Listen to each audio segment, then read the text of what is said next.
អមពិតជាឈ្នះឆ្នាំនេះទូខ្ញុំអមពិតជាឈ្នះព្រោះតែខ្ញុំប្រឹងអមមិនសម្រាកព្រោះមានវលៈកម្លាំងចិត្តទូកបងមានឈ្មោះដូចស្រស់ឆោមឆាយ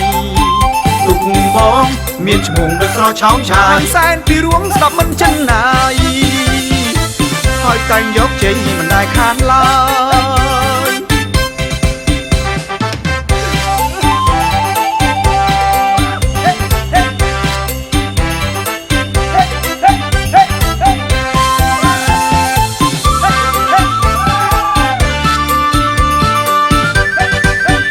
ទូកបងឈ្មោះថាបុប្ផាសែនជ័យទូកបងឈ្មោះថាបុប្ផាសែនជ័យឯរូបរាងវិញមិនវែងមិនខ្លីប្រណាំងឥតភ័យមិនចាញ់ម្ដងណាប្រណាំង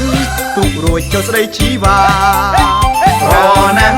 ទូករួចចុះស្ដីជីវ៉ាបាត់រូបរាងបងមិនសូវសង្ហាតែជាកីឡាក៏ទូកសែនឆ្នើ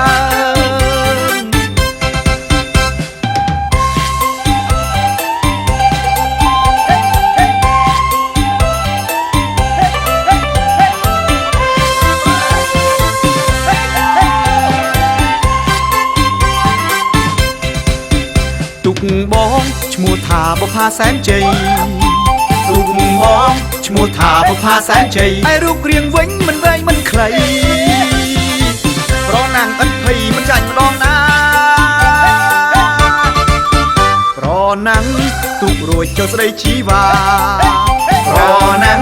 ទូករួចចុះស្ដីជីវ៉ាបាត់រូបរាងបងមិនសូវសង្ហាតែជាកីឡាក៏ទូកសែនឆ្នើម